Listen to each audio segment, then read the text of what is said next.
here tonight. What we're going to do tonight is we're going to talk a little bit about trusting the process and just kind of understanding how sometimes there's some steps and fluctuations to this stuff that a person might not be expecting. Like, I think sometimes we just talked about this a little bit ago is that having so much information available for people is both kind of a blessing and a curse in that if you need some information, you can definitely reach out there and find it. Like if you're trying to, I don't know, do some plumbing or build something where you can get on YouTube and just see just about anything. And same with some of the horse training. There's quite a bit of information out there.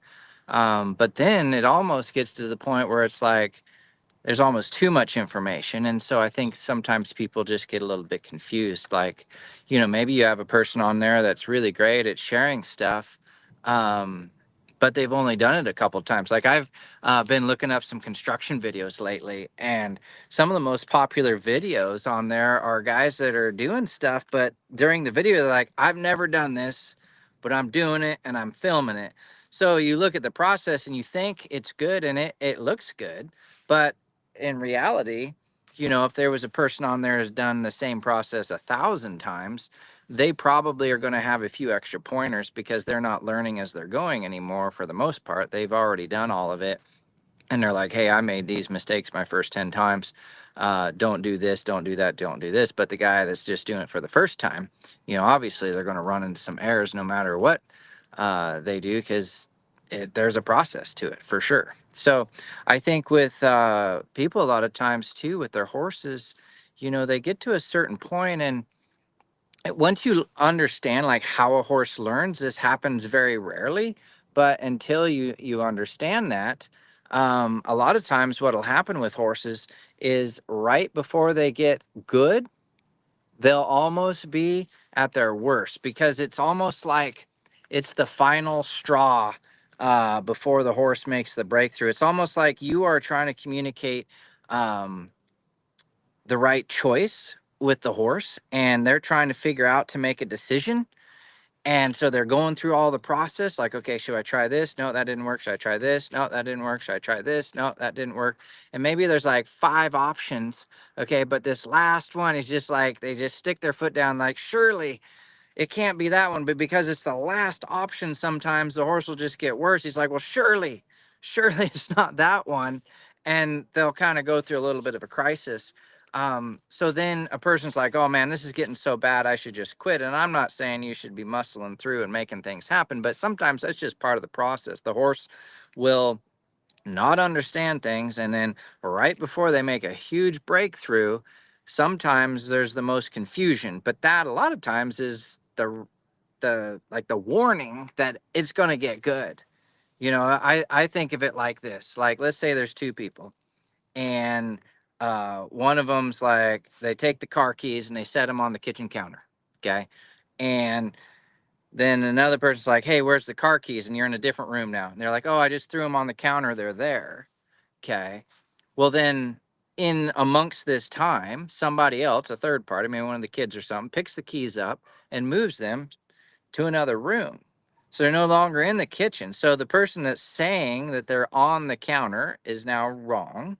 Okay. Because they're not there. But in their mind, they are right. Okay. So then the other person that they're telling goes to the kitchen to grab the keys. They're not there. So then they come back and report the keys weren't there. Now they're not wrong either, but they both have different ideas. One's like, no, it's on the counter.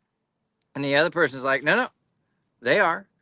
And then you have this conflict. And a lot of times that'll happen with horses, particularly like, let's say you get a horse. Um, that's been around quite a bit, maybe handled differently by somebody else. They've got some training on them and they have certain ideas as to how things should be. And then you come along and you have a different idea and you're going to change that horse in some way, whatever that is. There's going to be a little bit of conflict there for sure. But the good thing is, if you have had or have access currently to a good mentor, to a good circle of friends, to a good community, you can change that. You can really change that. Like when people come to me for help, I get this all the time. They're like, Steve, I don't want to bother you with this basic question. It's like, well, I love the basic questions because those are honestly the easiest to answer. Like, it's just so easy to answer because it's very basic. And it's not like a brag or something. It's just like they feel they don't have the information. They think that that's a basic question, and it probably is. But to them, it's not. Okay. Like, they think it is maybe to me, but to them, it's not. And I'm happy to answer that because I've had those questions too, and that's why I have the answer. And then I get them enough times that, like, they're just a basic question to answer, but they need the answer, so I supply it to them. And I don't like belittle them or anything. It's like, hey, I was in the same spot you were so many times, but now I have the answers for those things. Okay, and now we can move on. Like, now that we have these answers, we can move on. Okay. But at the time, they're confused, they're lost, they're uncertain. But because I can provide them with some guidance, because I've been through it so many times, and that's where it's important that you have a mentor, that you have some guidance, that you have someone that's been on that pathway. Because sometimes you're going to start out a journey and it's not going to look good. It's not going to look good. Okay, like there's some light on this pathway right here behind me, but trust me, um, a lot of horsemanship, it looks like this. What's out there? There is no light out there. There's no pathway. So if we're going to start our journey out this direction, I don't know if it's going to work so good. We're like, I want this pathway. I want this. Okay. Well, it's not always like that. There's not always lights on the pathway for you. But when you have a good mentor that can be like, hey, trust me, even though it looks dark, you know, there is like, let me see if I can do this. There's like one light at the end of the tunnel. Okay. Trust in the process, right? But it's way, way out here, this light. Okay. You got to trust in the process. But a lot of times I think people, they're kind of expecting a little bit like this. It's like, is the pathway lit up all the way? Let me try to get this thing back to level here. We're jumping around too much. They're expecting it to be all lit up like this, and it isn't always that way. I really wish that it was, but that's where you just have to trust in the process, especially if you have somebody helping you. And what I tell people too, like my style of horsemanship and what I teach, it's a bit different than maybe what they're going to see on the mainstream, because there's so many different ideas that are out there. Um, but I've never had this not work. I've never had this not work ever on any horses. And I've worked well over 30,000 head of horses in person with people. I've never, ever had this not work. The only limiting factor to this point is the human. Now, that doesn't mean every horse going to be a world champion or something, but every horse should be trainable to some point to get some basic something going. You know, they're not all just all outlaws and things. But what I tell people is this is like, this is all new to you. And no matter how good you are at the things that you do at your work or wherever your thing is, you're going to run into troubles here. And like at times, like it's just part of the process. You're going to have highs, you're going to have some great success, and then lows, and then highs. And but hopefully this high is higher than the next high. And like it's this process that just kind of builds as you go. Um, but what I tell them is this: I says, if you can get into this and you can stick with me for 3 to 4 of these clinics, or you can be in like the equine masterclass for like an entire year and study this like your life depends on it. Be, because it does, okay? Sometimes like your life actually will depend on the things that you learn and your competency when it comes time to actually using them. You know, like you can read a lot about how to control an out of control horse, but until you're on the trail on an out of control horse, you may or may not have the skills. And that's where you develop the skills, is at that moment, right? And then hopefully the next time you're in that moment, if it were to happen, you have more skills, more understanding, more tools to get you through that moment. So you just got to trust in the process. But I tell them, if you make it to 3 or 4 of these things, it's going to open up a whole new world. I tell people, it's like the first clinic is like just the light bulb clinic. Like they don't even know how to think in this way. Okay. But once you learn how to think in this way, okay, then you can start building. So it's almost like, it's not like the first clinic is a waste, but let's see. Uh, Here we go. I'm going to share this one right there from Christina. I can't read it now that I'm sharing it, but basically she says it completely changes everything. My screen is about like that big on this phone. But she hits it right there. Okay. Changes everything. Basically, I think she was saying like how it changes everything, like your whole life, how you look at challenges and processes and things like that. That's a good one there, Christina. I like that. Okay. Let me actually read it here. Completely changes the way we look at challenges, horses or otherwise. You're amazing. Oh, you're amazing, Steve. Ah, and Christina, she's been one of my. She's been a good challenge for me. You know, I'm pretty good with the horses. I've worked so many horses. It's just like, well, I'll figure it out. Even if I suck with the horse, and sometimes I just suck with a horse. But I was just like, I'll figure this out. I've worked enough of them.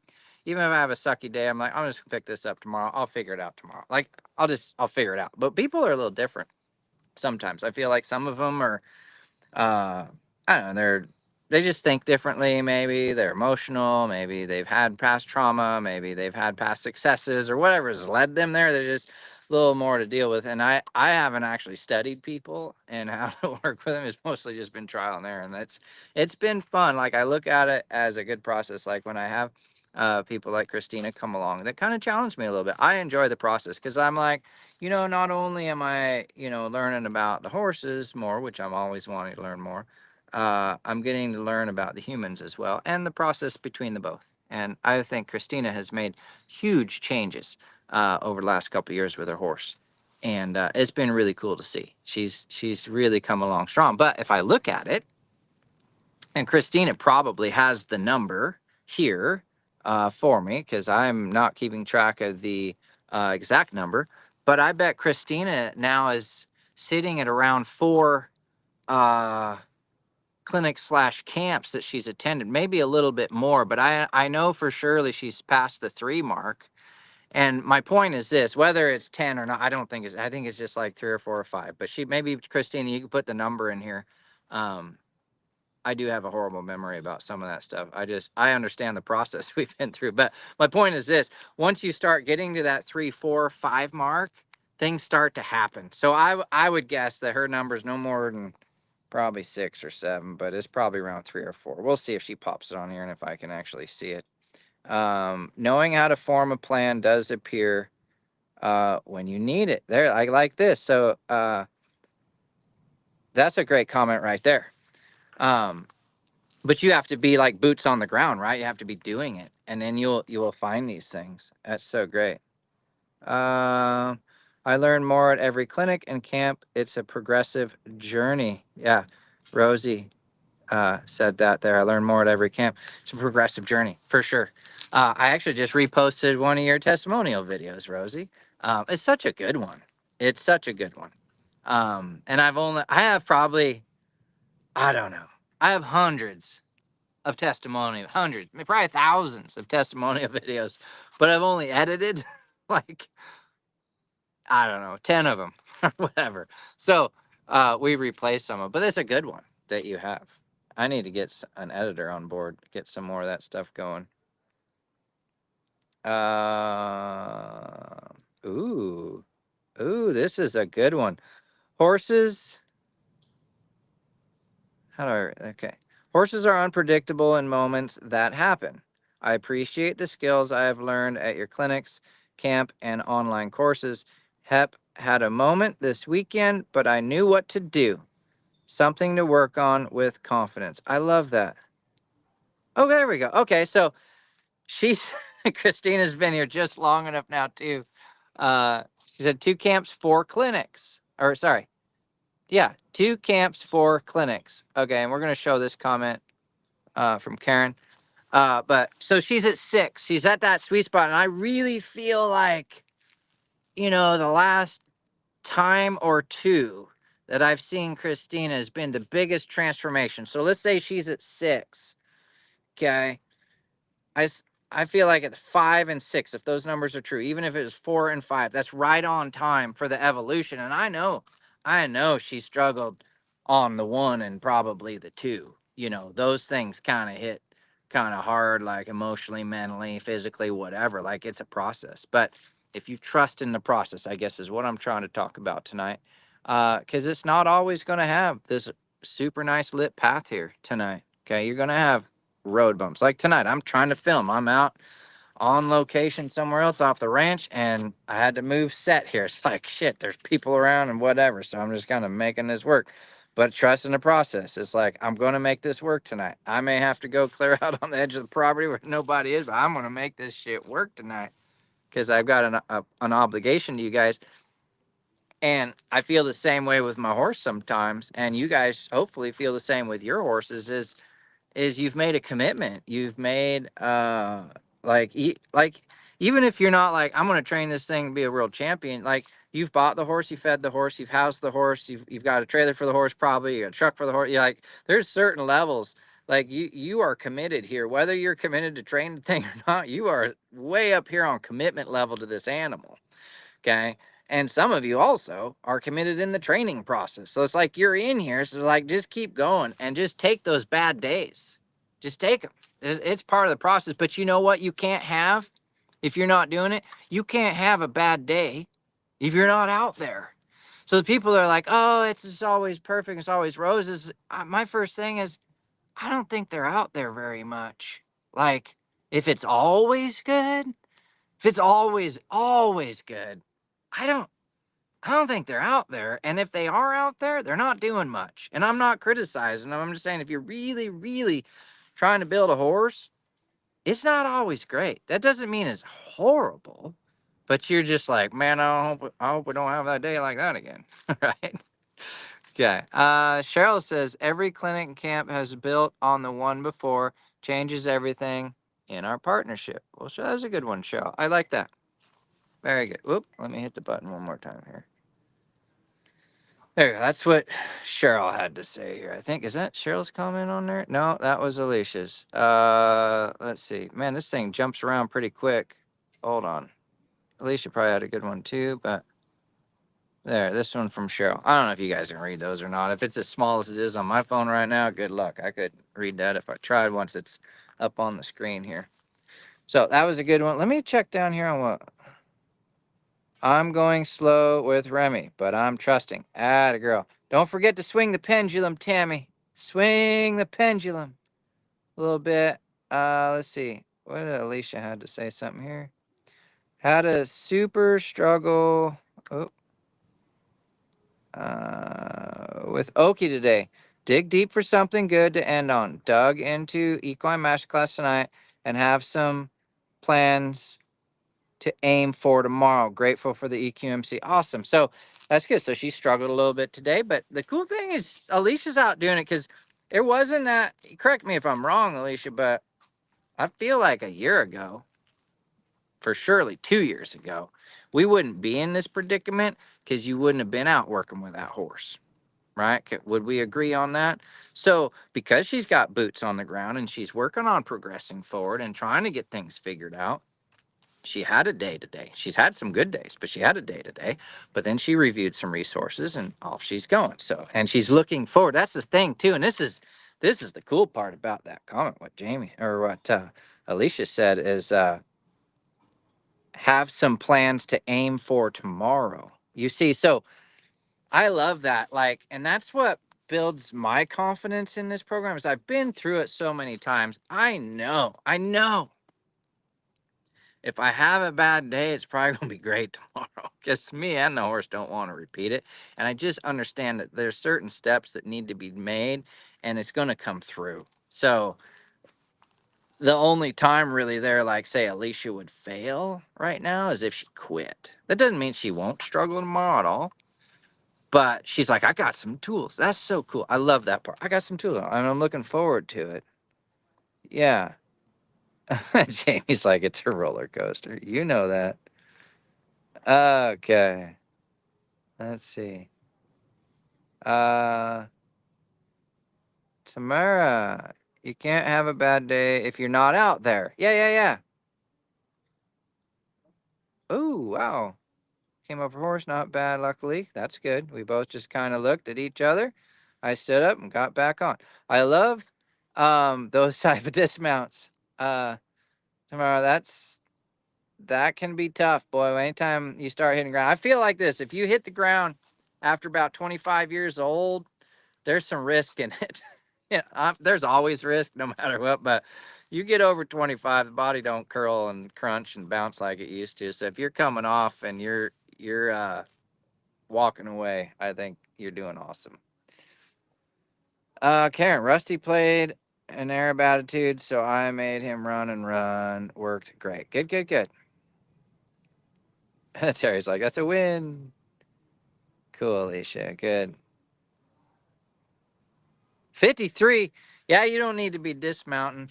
Uh, I try not to come off myself anymore. I mean, I'm there's always that chance. I mean, it's like driving a car down the street. You can have every driver certification there is and all things, and I don't know, a tree could fall in front of you or something. I mean, there's just certain risk of operating any of these things.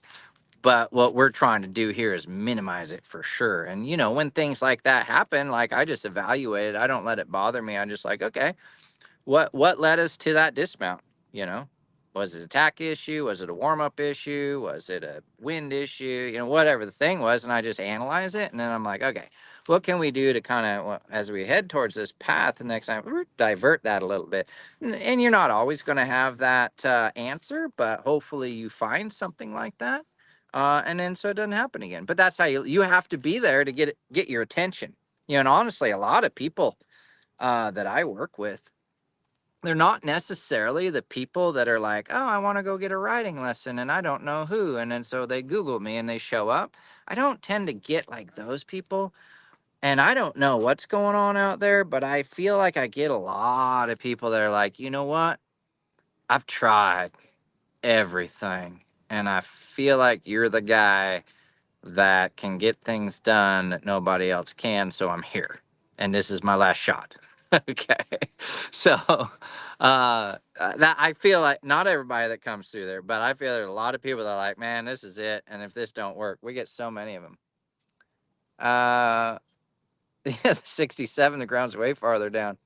Quick off the topic, how is G? So I just got a report from my dad today, and he is doing really, really good. So I'm sure, well, everybody probably knows by now. He had some prostate stuff going on. It wasn't cancerous or anything, but they had to go in and clean some things out. He's been fighting that for months.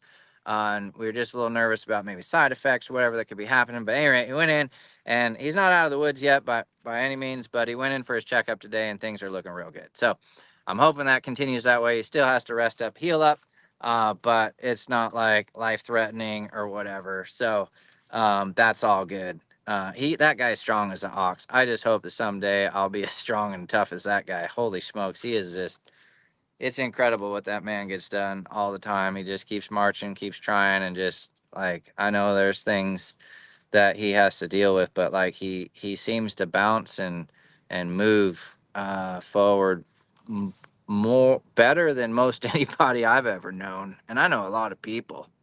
Um yeah, I'm sure there's plenty of tough people out there, but it's pretty cool to see him and like have him as a dad as an example. It's just like, holy smokes. If nothing else, I know get my ass out there and keep trying. And I got that from my dad for sure. All right. Team G, so happy he's doing good. Yeah, he's doing good. There's Blair. Blair, thank you for sending those videos. I kind of commented on it. I'm real proud of you for hanging in there and working through that. I call those little flashbacks, and stuff like that. When a horse is in training, like after the first week or two, you're probably not going to see that. But then how should I say it? Like when they get back home, they get back into kind of some home routines and different things, and then they're not being worked as regular, even though you're working them. It's not like he's out 6 days a week. He's out whatever he is, 2, 3 days a week or whatever it is, right? But it's just different, right? And then his normal horses are there, his buddies that he's had for years, and everything's just different, right? And then it's probably the same trailer, right? That had the meltdown at one point. But what I'm really proud of you about is like, yeah, things showed up, but you hung in there and you finished. And that's part of like like trust in the process. You knew it could get better because you've seen it get better. You've seen it real shitty, and you've seen it get better, and you know there's a process in it, and you know the horse can be good. He had a bad moment. You're like, no, I'm going to stick with this. I'm going to keep trying, and that's just so cool because I don't think you'd have done that a year ago. I think you mentioned that in your message, like you wouldn't have been doing that a year ago. But and to me, and I think I mentioned that it's like those are the moments that build a horse. When you have a real shitty spot in a horse, it's because on moments like you had, say it was today, it probably wasn't today, but you quit. But see, today you didn't quit, right? And it's not just you, like maybe in the past somebody else quit, right? But it's days like today. We'll just say it's today.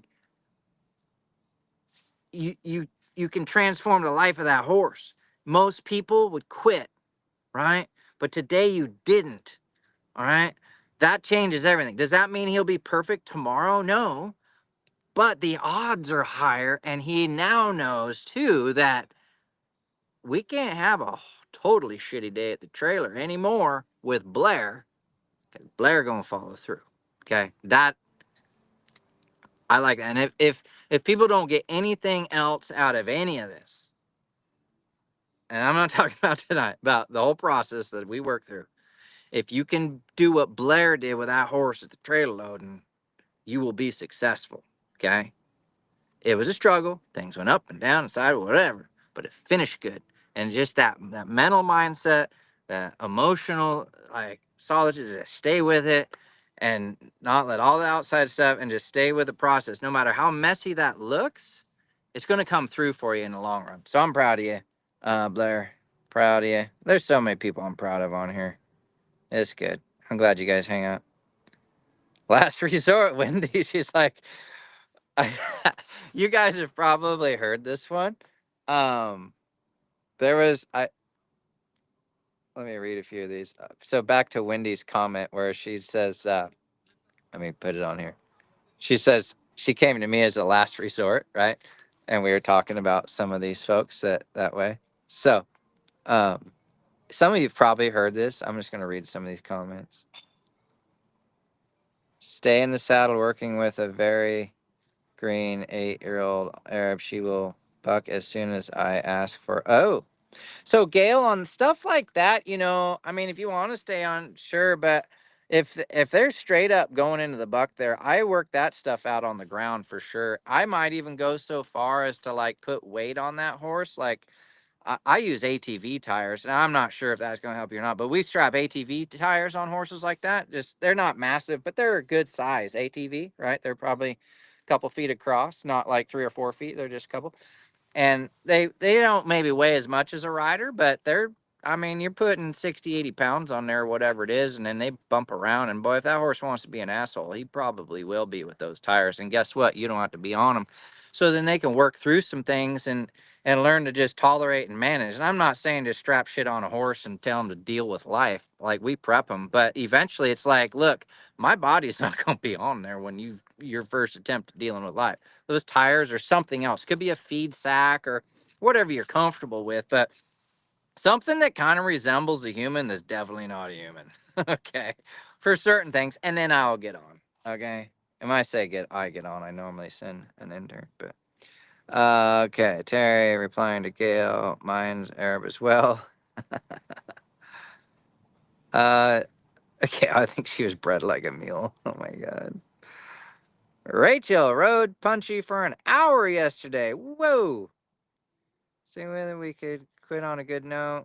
Wet saddled pad yesterday, one day and one ride at a time. At a girl, I like that. So, quick story about coming to me as a last resort. So, some of you probably heard this story, but I go up to Alaska. Most of you know I've been going like 25, 6, 7 years or something, twice a year. I've done so many clinics, so thousands of horses up there. At any rate, I went there when I first started, and I will be the first to admit, when I was young, I would just jump in there and take care of stuff, and it probably looked a little bit, um, looked like a lot for some people, right? If they're not used to it, I like it's just like I know this is gonna work, so I just kind of jump through it. So There's this Irish warm blood up there at a jumping, kind of a English jumping barn that's no longer there. I think it was called, it's not Huffman, but it's the one by the zoo up there. Anyway, um, they just sold that place like last year, year before. But anyway, they got this big old Irish warm blood, and the trainers have tried to load it. Other barn people, the barn owners, they've brought other clinicians. Like all these people tried loading this horse, and it will not load. It won't load. They've just been trying and trying and trying. This has gone on 6 months to a year, whatever it's been going on. It will not load. And so somebody says, "Hey, Steve's going to be in town this weekend. Do you want to? Maybe you can schedule an appointment. He'll come over. He likes the trailer load and stuff. Sometimes maybe we could talk him into it." And these are the words out of her mouth from what I remember. They're like, "There is no need to go to that extreme with this horse. We don't need to bring Steve in."